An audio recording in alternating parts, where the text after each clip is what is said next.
Welcome to the Live Full, Work Fun podcast. This is the show to encourage you to live your life to the fullest and do fun work that fuels your lifestyle. Hi, I'm your host, Gayla Scrivener. Every week, you'll be introduced to amazing guests, useful resources, and inspirational stories. You'll discover opportunities and perspectives to shape your version of living full and working fun. Well, hello there, and welcome to the Live Full, Work Fun podcast, where we explore topics that help you create your lifestyle to live full and work fun. Have you ever made plans so far in advance, and when it comes time, the time comes around that you realize, this is just not gonna happen. We set goals for ourselves, and then we meet with disappointment because it just didn't happen in the time we wanted it to. Now, we've all heard of SMART goals, and I'm sure that we've followed the steps for SMART goals. Being specific, measurable, achievable, relevant, time-bound. The SMART goal concept has been around for so many years, and it's been drilled into our brains. But maybe it's that time-bound and perhaps the achievable part that when met with a goal deadline and hit with that realization that perhaps something was off with the goal in the first place. I don't know about you, when this happens to me, I get frustrated, disappointed, all the emotions just kick in, right? Let me give you an example. Last fall, Robert and I made these really big plans for 2023. And it was lofty travel goals. Typically at the end of the year, usually the last quarter of the year, we like to look at the calendar for the future and see, okay, when are we going to travel? What's going to be our travel priorities for the upcoming year? And then we block it out on the calendar. Last year, when Robert and I were planning, we had just acquired this new to us vehicle, and we intended to convert it into this tiny home for this big trip for 2023. So in essence, this is like two goals. One goal is this really big trip between June and November. Not between, but extending out a nomadic trip from June to November of this year. Plus the second goal, this vehicle that we acquired, if you don't know by now by following me, that we acquired a 1990 four-wheel drive ambulance. Yeah. We have this ambulance that when we acquired it, it was already pretty much gutted in the back and ready to build this little conversion to a tiny home so that we can achieve the travel that we want. So that's like two really big goals, because we have this vehicle that we wanted to convert, and we wanted to be gone, have that done and be on the road by mid-June. So the vehicle's name, we've named the vehicle. It's called Clifford. So if I refer to Clifford, you'll know that it's an ambulance. It's a big red van is what it is, with a square box on it. And our goal was to have this comfortable living space so that it can accommodate our three little wiener dogs and provide us enough room to live and to work and be on the road for an extended amount of time. And people ask, it's like, why not use the RV? Why not get an RV already made?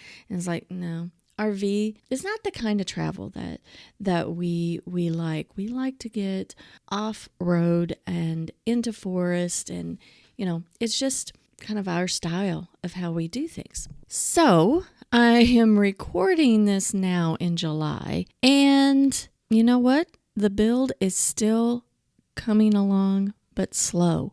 And we didn't start our nomadic trip in June as planned. Not that there's room for excuses, but I think it's important when we fall short in achieving really big goals or small goals or any goals or plans that we have, that we should work through our frustration, our disappointments, and any other emotions going on and assess what happened and make adjustments. And was the goal in the first place realistic and achievable in the time constraints that we set for our goals? So we need to do that. I was working through, June came, and honestly, I was just disappointed. We knew as we were getting closer and closer and closer to our goal date, our leave date, it wasn't going to be happening. And we knew why. But building a tiny home in a 4-wheel drive ambulance is no easy feat for Robert and me, since, you know what? We've never done it before, and there is a big learning curve in figuring out everything we need to make our vision a reality. In hindsight, maybe we bit off more than we could chew, but I think that we can still achieve that part. We do have some experience with our build out of our Suburban because we can camp and live out of the Suburban just fine, but it's a little small for the trips that we're thinking about. But anyway, working on it part-time, the timeline in which we set ourselves may have not been realistic. I have to kind of come to grips with that. But then again, we didn't work on it as diligently as we had planned either. What had truly happened is March was a really rough health month for us, with injury and illness working on Clifford on the back burner.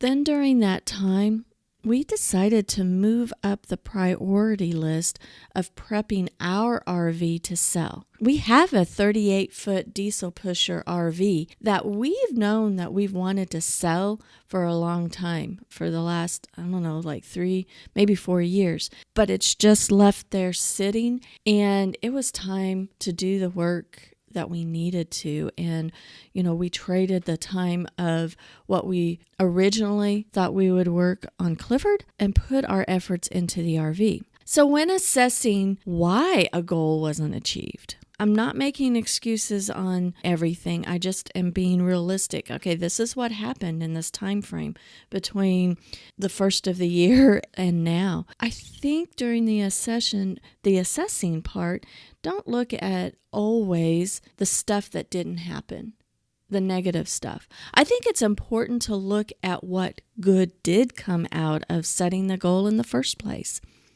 What was accomplished thus far? For us, from our last trip, I knew that working on the computer and having calls Tuesday through Friday was good, but there was some difficulty in it because we would typically travel Fridays through Mondays to ensure that, we could explore and have fun and everything like that. But then when Monday evening came around, we wanted to make sure we had internet connection, accessibility, so that we could work Tuesday through Friday. And I had already built into my schedule not having any meetings on Mondays well before our last trip last year. I think we were in our Suburban 86 days or something like that. And that really helped on our last trip. But I realized that, we left on Friday afternoon. It would be really helpful if we had the opportunity to leave sooner on Fridays.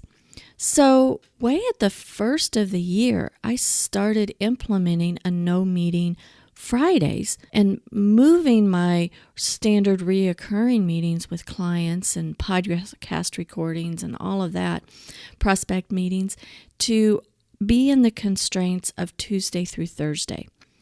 And this scheduling change was significant because it's allowed us to focus on travel. I'm doing it now when we're not traveling, but it makes our schedule and our work schedule at a different cadence.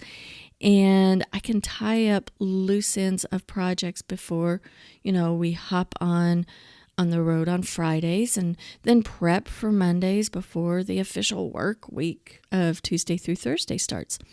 Now, even though we haven't left, I'm still glad that I made this schedule change because this allows me the flexibility to use that time and get into the mindset of during the Mondays and Fridays is that Clifford work time, is that other project time.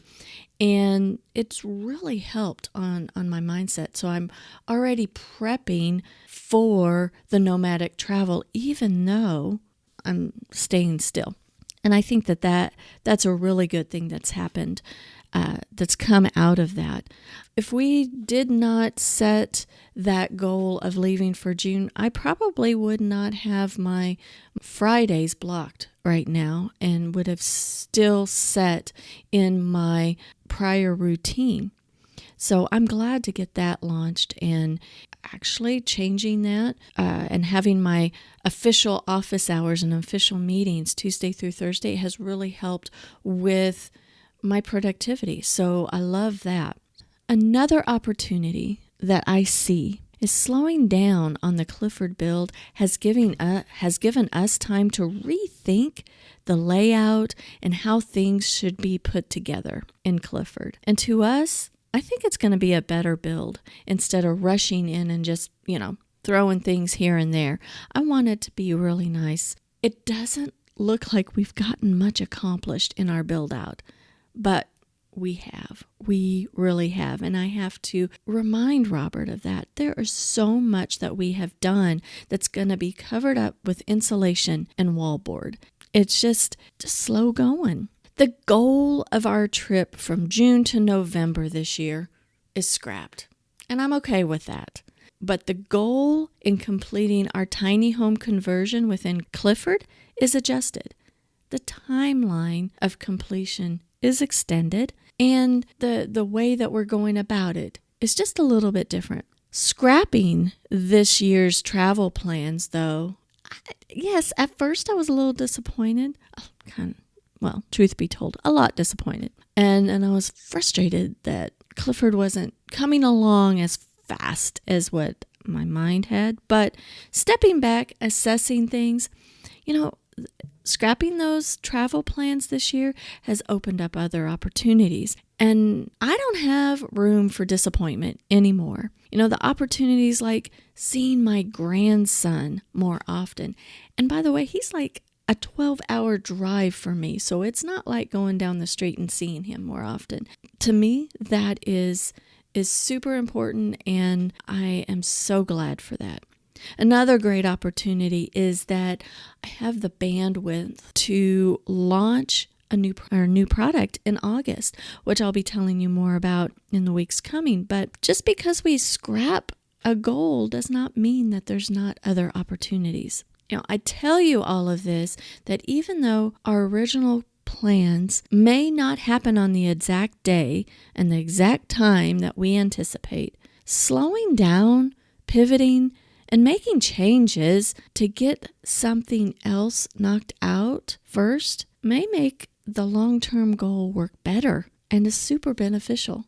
Instead of focusing on the negative of not reaching a goal on time or reaching it in the exact way that we had pictured early on, we should embrace the changes and assess what good came out of setting the goal and working toward it in the first place, and then make adjustments. We should never feel bad if the timing is off when achieving goals. Sure, we can be disappointed or frustrated at times, but we need to leave those emotions short-lived. We should never feel bad about the timing. We shouldn't beat ourselves up either if we realize that our original goal just wasn't obtainable. If you never set a target out there, you will never, ever push forward to achieve anything. You've got to throw that dart out there. Sometimes adjusting the timeline of our goals can lead us to achieve them in a better way. And sometimes it can open up other opportunities. So we need to remember that. How about you? Have you ever had to adjust your plans and found something better? I would really love to hear from you. Let's continue the conversation. Why don't you hop over to Facebook and post what your plans, your goals were. How did that make you feel, and what good came out of setting that goal in the first place? Hop over to the Live Full Work Fun Facebook group and post your comments there.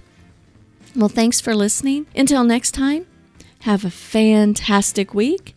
Live full, work fun.